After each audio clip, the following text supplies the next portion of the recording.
Hello. I'm not exactly sure what happened to the recording, so I'm going to try and do an audio um, track over the video, but I don't really remember everything I said. So it's 45 minutes long, so it's hard to have all of that at command. I'm going to try and guess with what I'm seeing. So here, the review, I broke down the questions they're asking into four separate questions, and what you see so far is the answer to number one. I tried to make the contracts for these three things. If you'll notice, each contract has a has at least one number to define the size of the figure. And then I've got those sections that are marked off as string that I noted through all three were in the same spot, and there were two each. Those will always represent your outline and your, I mean, either outline solid or um, the color is the second string. Now, I'm noting here that this stuff that you plug in for each shape, that's your domain. That's what you put in to create that final image. Making note of what I just said. Your range here is that final image that I'm talking about. Then I answered number two, always surrounded in quotes. I don't think I gave you the answer, but I did tell you a hint that it is always in green when you type it into the editor. Number three, the coordinates for the bottom left-hand corner of the screen. So I did go through a little bit of this because I didn't remember the numbers. So for sure, the bottom left-hand corner is where you start your numbers, so it's 0, 0. But the top right values, I wasn't sure if they were talking about the editor or the image that pops up when you do something like Cat Ninja. So I couldn't remember the numbers. I thought for a minute it was 680, but then I thought it was 620, and that the top was 480. You'll see in a second that I paused the video and I actually looked it up in your workbook because they had that image of Cat Ninja from the beginning. And that, let's see, top right. Yeah, I'm just making a note there. And that has the correct numbers. So yeah, I pulled up this image here and you can see that the top number is actually, or top right is actually 640, 480, not 620, 480.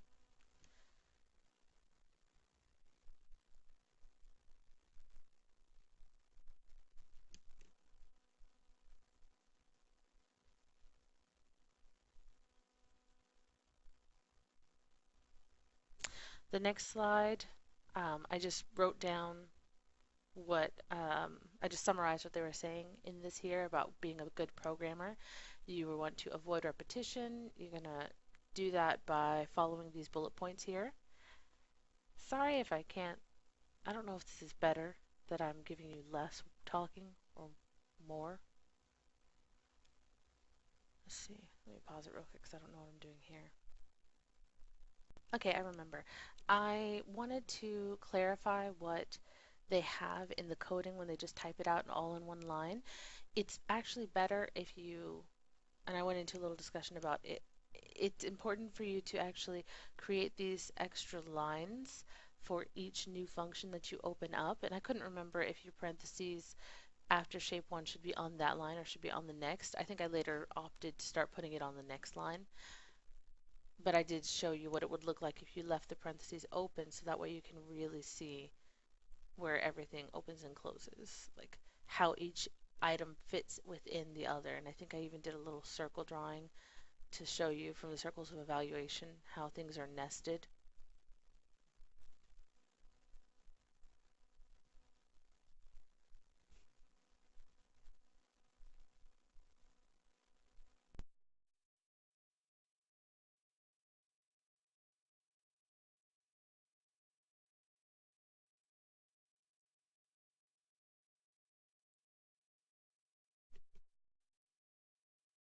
So I'm still talking about the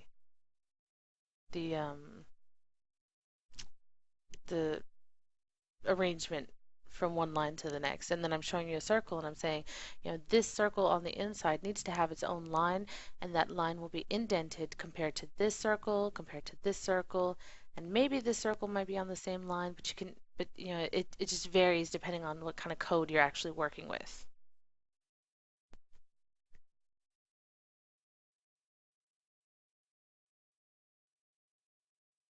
All right, so now we're actually moving on to what this defining means. They ask you what it would look like if you click run and then go into your interactions and type shape 1, and what it would look like if you type in shape 1 but you don't click run and then go into your interactions.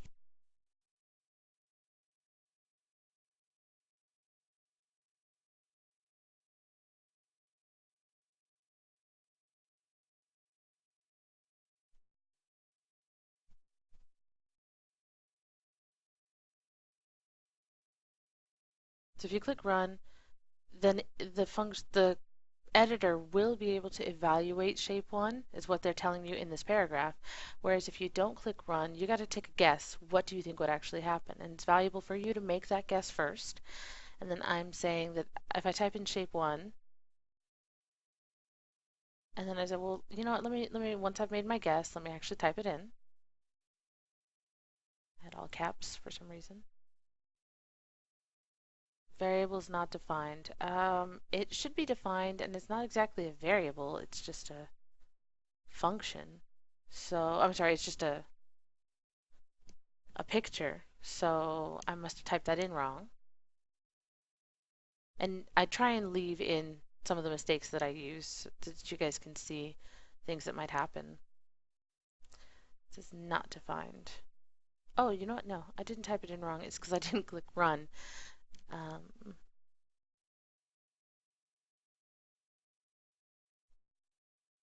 So I started to give you the answer for what it was. Let's see, expected function gave an image. So it expected a function because I put parentheses around it. So when I don't put the parentheses, then suddenly it works. You only put parentheses whenever you're going to do an actual operation, and shape 1 is not an operation. It's just a picture of a triangle. So I made the mistake and I left that in there for you guys to see. If it tells you it expects a function, that means that you put parentheses, you're telling the computer to actually do something there. If you don't put parentheses, then it's just pulling up a picture or pulling up whatever it is that's defined.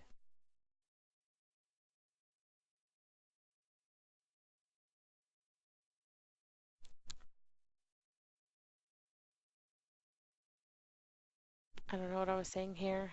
I'm so sorry, guys. I don't know why I didn't record it. And making audio narration is actually much more difficult than I expected it to be.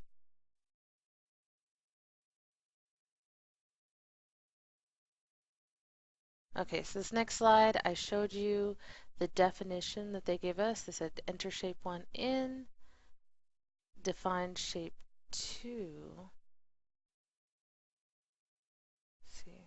Let me pause it because I have to remind myself what's actually happening here. Okay, it looks like I actually gave you guys all the answers immediately to this slide. I would highly recommend that you go through these slides first on your own, give it a try, and then watch the video to give you an idea of what's going on. Then that you also don't have to watch the entire video. Then you're just kind of clicking around to see what you need specifically. It's better if you give it a try on your own first. So I have all of these new definitions they want. They wanted shape 1, shape 2, age, and name. When I click run, I don't have any error messages. That's a good sign. Then I want to call up each of these things to see if I typed it in correctly. And yes, I am 150 years old. I've just aged very well. Don't know what I'm saying there. Oh, I dislike that they had you creating these definitions without going and using what's in your workbook, but I guess that comes later. Next function they want you to do is eye color brown. And they give you the, let's see, they say don't hit run after typing in the definition. You hit run and then it works.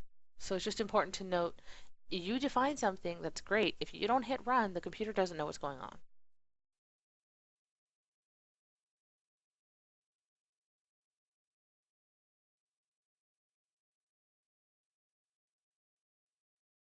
And then they wanted you to try putting in eye color to the function.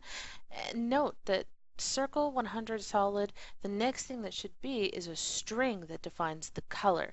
And eye color gives you a string of a color, and so it actually does work just fine. It doesn't have any problem because that string is in the same spot. It's what actually comes out of the function eye color.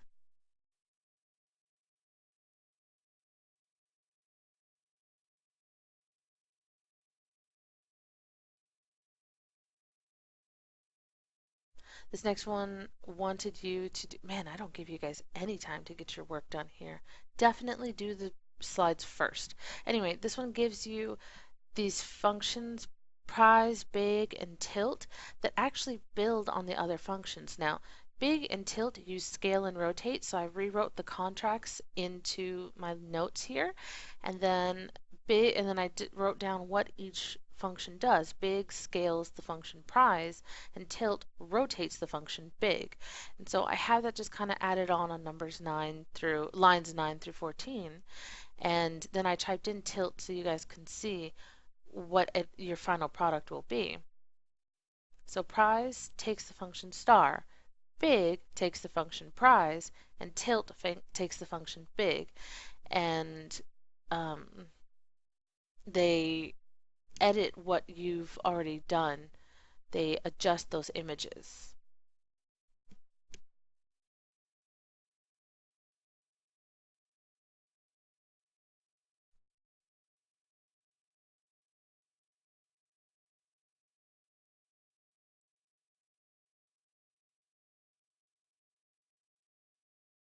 Then they said they wanted you to use the color green instead of yellow, and since green shows up one time in prize, or sorry, since yellow showed up one time in prize, it was easy to edit that. And so when I did tilt, because tilt is based on big and prize, it was easy to see the change that happened there.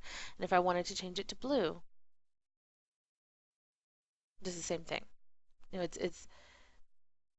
it will adjust all of the functions afterward as well.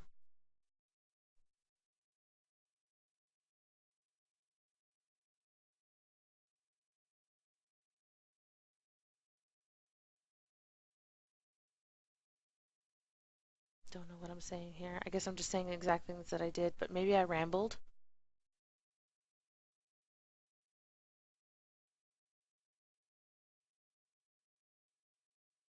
I'm just trying to clear out all the other functions so that way it doesn't look like there's so much happening in here. And it might be helpful to put like a line between each definition so you can see where everything's at. See, I put a line to show you that I did a new definition. I did tilt without all the other definitions, and so tilt function takes the star and then it scales it and then it rotates all within that one function. Let's see. Oh, and I forgot. So if you'll notice, that's a little. It's already passed. But if you'll notice, it said that blue was not defined. It's because I forgot to put the quotes around the string, and so that was just me editing my mistakes, that you guys can see. It happens. It's not a problem. It takes us a second to fix because of the error messages. Those are so clear. And then I'm checking to make sure that I have the right amount of parentheses. And then I tried, instead of doing tilt, I'm doing this new version of tilt so that you can see it produces the same effect. If you don't want to define all these individual little functions, you could make these long definitions for the same product, but I have all these separate definitions, whereas this lines 9 through 12, that's all one item that took a lot of code that you could, and if I wanted to do scale or the function big, I'd have to write that one separately. I'd have to write prize separately as well. So it's useful to define things so that you can make those shortcuts later. And then they try to make this connection for you with the algebra. And so if you'll notice, they're defining x, y, and z as these equations. And it works the same way. It doesn't, just because you're using x or y or z, you guys have actually been, at this point, using much more complicated items. You're using functions that adjust images, that work with the geometry. And so making these definitions for these smaller equations should be much easier for you. And hopefully you can see the power that this would have for students going from the programming and these complicated functions to things that are simple, like feet equals 2 times 3 or inches equals feet times 12. I would like you to note that inches depends on the function feet, just like tilt depended on the function big and price functions. Then they want you to go to this page in your workbook and fill in the rest of these functions. Please ignore my answers for function definitions. I didn't realize until much later in the video those actually come out. Let me see if I can't actually edit and put a box over those answers. So I'm showing you my answers here. I gave you time, so you know what? I've already continued the recording. So ignore the function definition answers because you'll do those later. Also, my handwriting is way messier than I realize whenever I'm writing it out. Hopefully it's bearable. So those are my answers for turning the code into the algebra. Then the next thing they want you to do is they give you this online template to look at the game images. Remember that your final product for Bootstrap is a video game, and we haven't actually looked at any of the coding for it. So if you went to the online template for what they call blank game and click run, that's what you see. You get that image of that robot in that forest. And if you'll see in the coding here, there's a lot of what they call dummy definitions. They're just blank right now for you to fill in, but the formatting is there for you.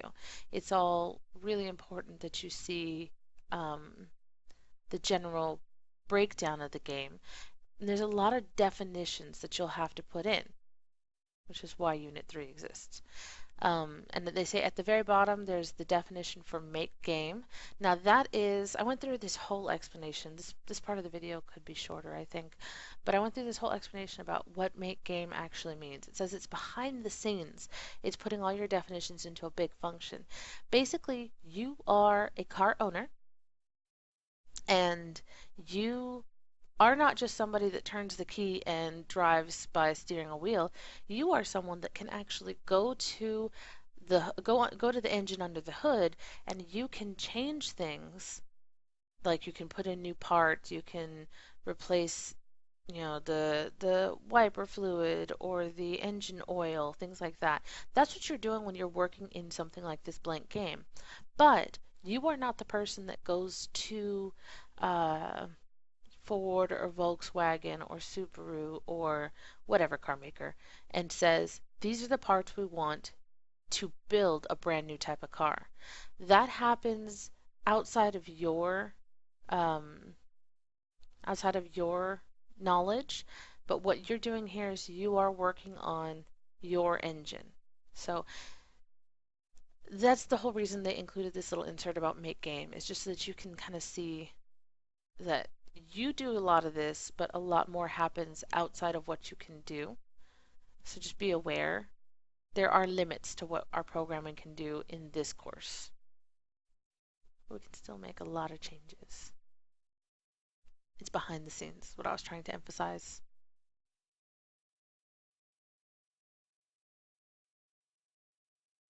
Okay. Says, if you type title into the interactions, what do you get? If you type background, what do you get?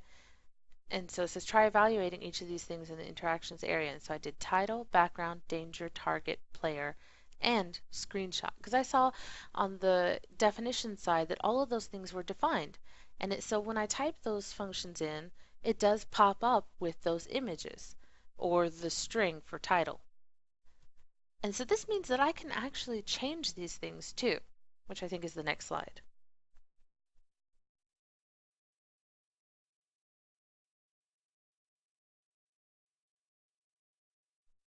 I'm telling you that the definition for screenshot includes putting those players in very specific coordinates.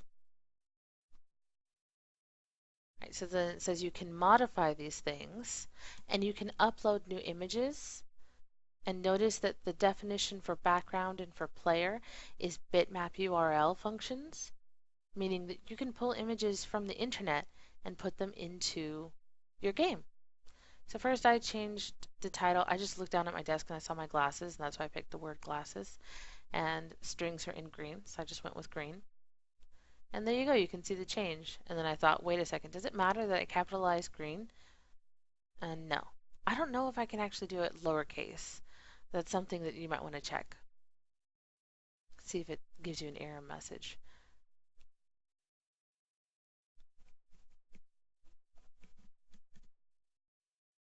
So I thought, you know what, I don't want my thing in a forest. I'm going to go to a school. And so I typed in school. I cut out a little image because it popped up with some location stuff that I don't want you guys to see. You don't need to know where I live. And I first picked this image. And I'm going to tell you right now, I had some issues with it, not because the image was a problem, but because I was unaware of what was going on in the game. And you'll see in just a minute. So the first thing you need to do, well, there's a few different ways you can do it, but I like to either copy image address or open the image in a new tab. And I do this, like I said in the last video, which of course you didn't hear because I need to edit that too.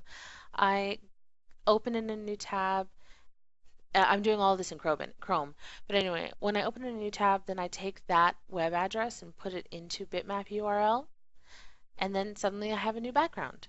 But my background's not fitting, and so I went through this thing where I wanted to use scale, which is your next slide in this lesson.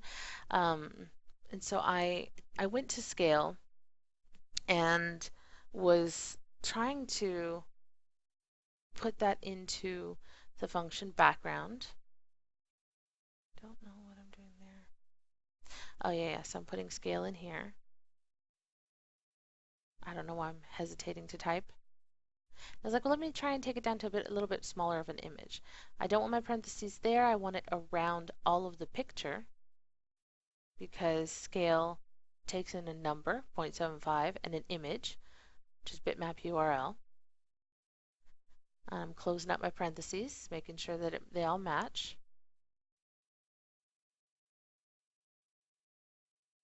So parentheses for background are defined, parentheses for scale, and parentheses for bitmap URL. And the image actually, I thought it had changed, and I was like, oh, okay, well, that's still too big. Let me make it smaller. And so I went to 0.65, and it still hadn't changed. I was like, wait a second, this is something weird happening. And I think it has to do with the fact that the background is so huge, and when you click run, you get this little bitty window. And so I think background might be a little bit different than danger, target, or player. And so I paused the video in just a second. Let me see. Yeah. So I went to player and I tried scaling that. And so first it's scaled as 1, so it's 100%, it stays the same size. And I was like, well, let me test out, see if I can change the player size. And yeah, that works. And so this is how you would figure out if something's wrong. I said, it's not working for me. Let me try seeing if I can change other things instead. And I can. That means that background is special.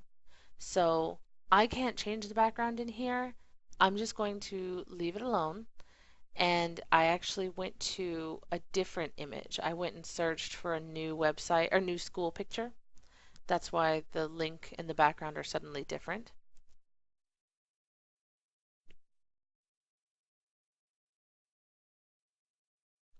Oh, and then they kind of wanted you to practice scale outside of the game.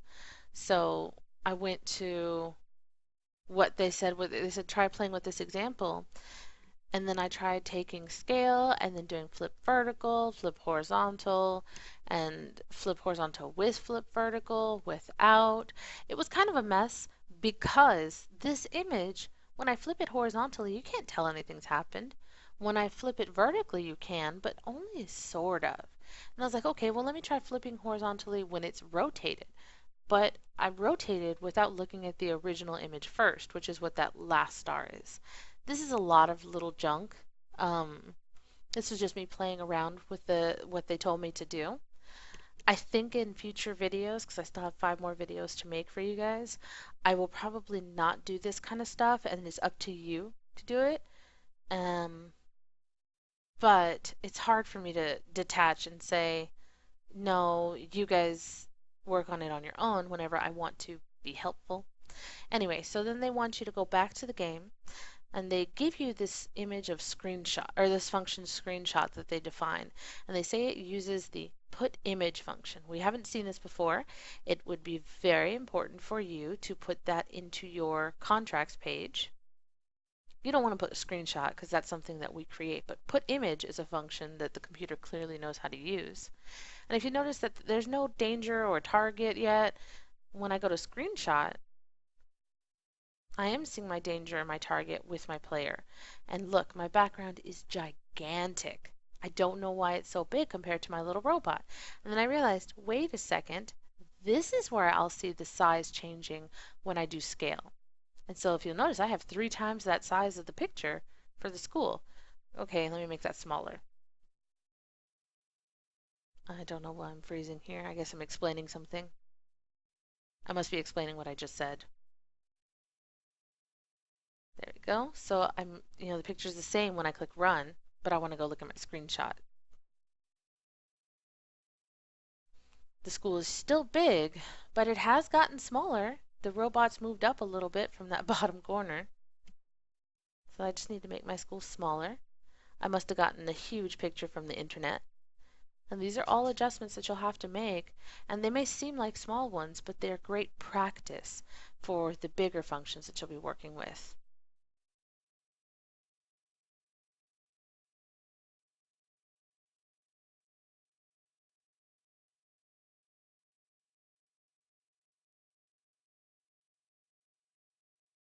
I sure hope it's recording now.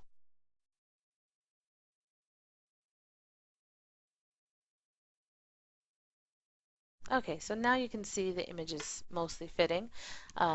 If you'll notice, the danger or the target, that green circle, is not actually showing up fully in the image, and they wanted you to change the coordinates as necessary.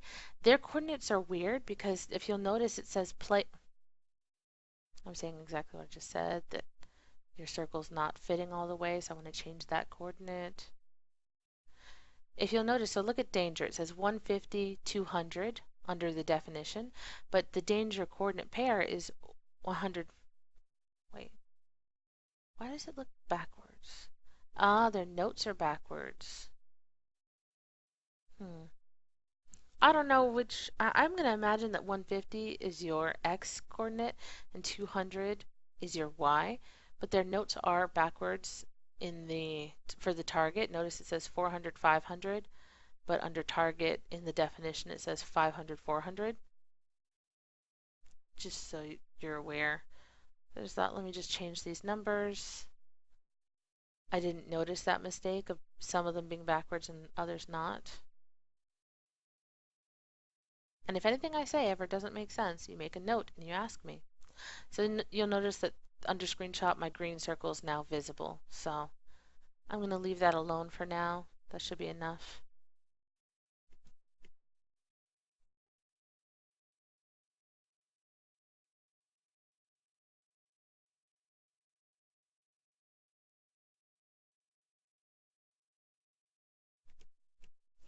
Okay, so this next slide is talking about defining functions whenever you're not just pulling up a picture or just pulling up one phrase. So for example, defining the function age and saying that I'm 150 years old, that's fine, but that doesn't change at all, and that makes it sound like I'm never going to be anything but 150, and I'm the only one that can pull up the function age. And so we want to start working with functions where values change, and they have this one with green triangle. Ooh, I'm going fast.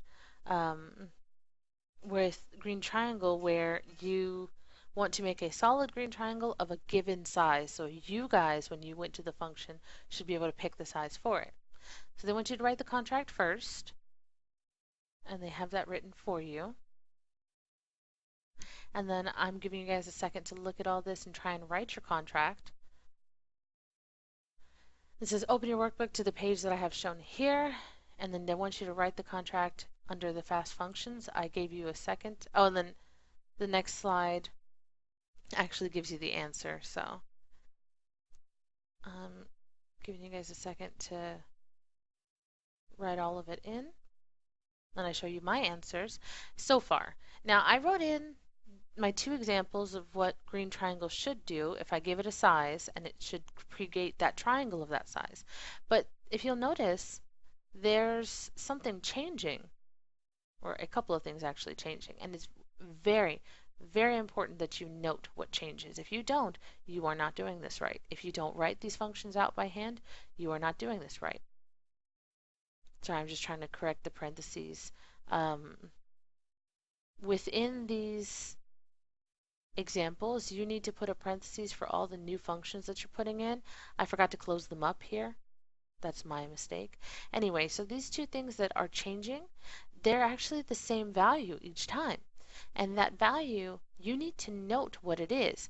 It's our size, or yeah, it's the same thing for each one. So that means that it's the size for each part. And so I wrote in everything that stayed the same, but now under my definition, I'm not going to write down a specific number. I'm going to write down that variable name. So that way, the computer knows when I plug in this, I'm using that in my definition later. It's kind of like saying f of x, which you'll see later.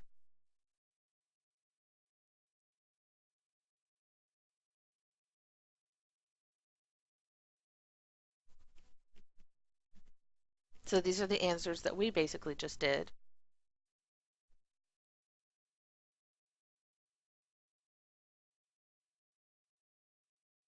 They're going over the same thing that I just said, where you're circling your size,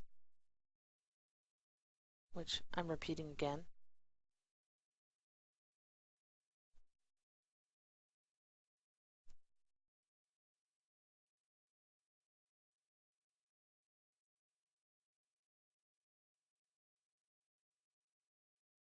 They went into, they're talking about circling the stuff again. You know, there's a little bit of repeating in these slides, and I didn't realize that when I first started the video. So I went into my editor, and after having worked out everything, I typed in all my information. And then I clicked run so that way I could see if I had error messages, but that doesn't pull up the image yet. So I tried one triangle with a size that was not in my examples, and it's giving me that triangle with one side length of 100, or all three side lengths actually. So that means that this function works. Now what we just did, where we created the contract, the examples, and we defined it, that's called the design recipe. And you're going to ask yourself those questions that they have here in this gray box for every function that you create.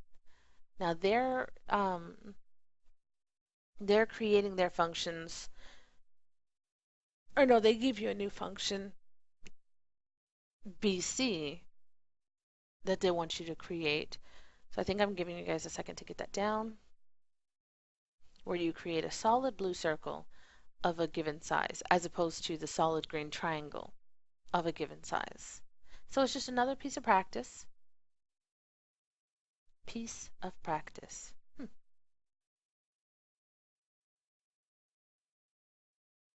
I do hope you guys are skipping around in these videos and not listening to me this whole time.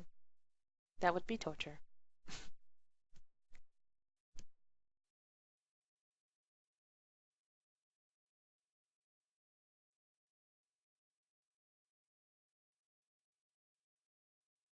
I'm about to change it, or show you my answer actually.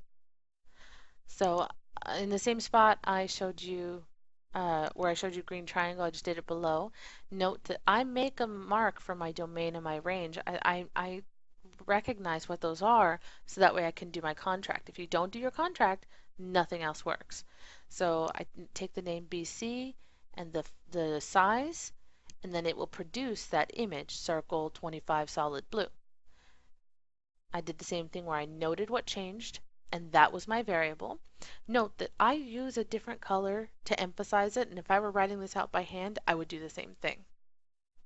And fix my parentheses everywhere. Those parentheses that they have written down, those are for the given parts, you know, the things that are structure.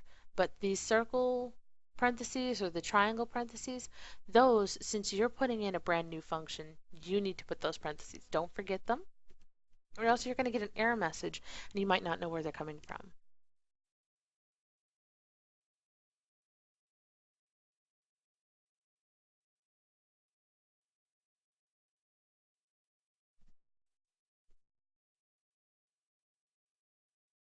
Oh, I'm just saying the same thing where I marked down my domain and my range so that I knew my contract.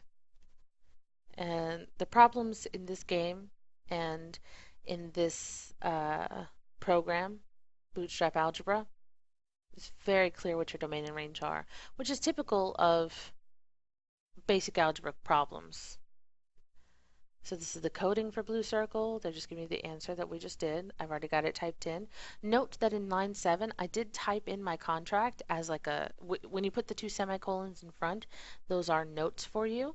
That's good practice to write your contract. And I think I'll note that in a little bit. So I used their example of 421 for my typing it in. It's huge, so I went, let me do 100 instead. And so note, I used BC with 2 different sizes and it worked. So you have gone from being able to type in a function to creating a function that pulls up one thing every time. And now you've created functions that pull up different versions of the same thing every time. I don't think in this course we'll go beyond that in terms of our definitions.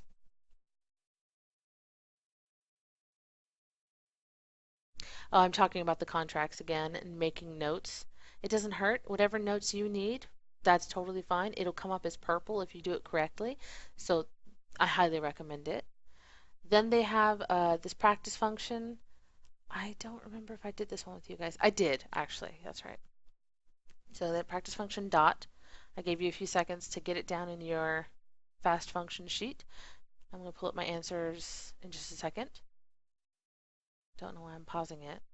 Oh, I guess I'm pausing it to write them out. Oh, and I'm showing you also what I typed in. I did dot as my next function. And I have my 2 examples. I have my definition. It takes in a color that's a string instead. So this is different type of function. And so I wanted a red dot. I typed it in wrong. I forgot to put the string quotations around it. That's fine. Next line I fixed it. And then I was like, well, let me try a fun color. Not fun, but like a different name. Let me see what, I don't know if the computer had puce. So I tried it and it said it expects a color, but given this. So clearly it did not know what puce was. Like, oh, let me just go with the regular old color, like gray. And it worked. So it took the name dot and a color and it created that image of a solid circle. Let's see. Oh, that's the coding for it. Then they give you this new function fx to define, or they want you to define the function f. And if you'll remember, to define something, you have the name and the variable. That's what you plug in, and then you plug in what the function does or what the function creates. So what does the function do with the variable? And I in the same spots, I rewrote what they gave you because I wanted you to see that you have the function name f of a variable x, and what it does is it takes x and it adds 1. Whoops, I had the parentheses and I didn't mean to.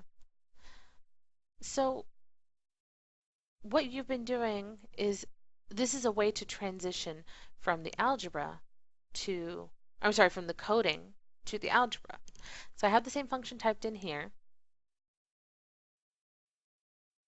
and I test out, f of 1, what is that? Well, 1 plus 1 is 2. F of 3, what is that? 3 plus 1 is 4.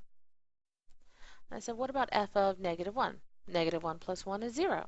So it works. It takes in these different values and creates that response because I have defined the function.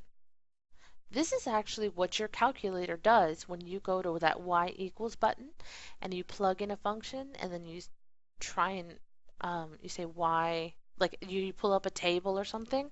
Your calculator has just done this. It says, well, What's my operation? This is really powerful for students to see, this evaluation and to also see what it means to define a function and how x has that structure along both sides, and that f of x doesn't have the same positioning as x plus 1. We're nearing the end of the video now. Don't know why I'm going backwards. Don't know what I'm doing.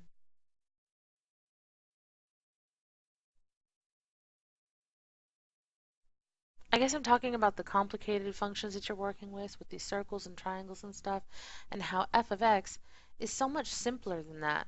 And so if your students can get things like blue circle or green triangle, they can get this. They can create that connection between the algebra, the geometry, the programming, and just the experimentation.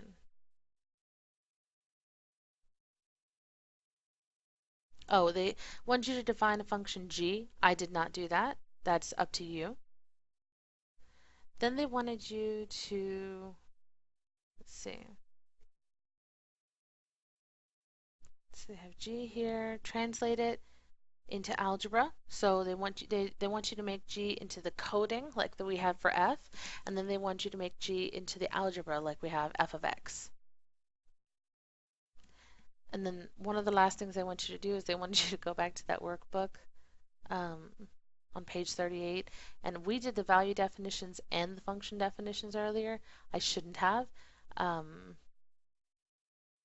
So they want you to now turn that definition for circle area and for distance into the algebra. You've already got that in the video before, but hopefully you didn't take it down, and give it another chance here. And that's the end of the video, or the end of the information. You can check out the closing, and hopefully this was helpful.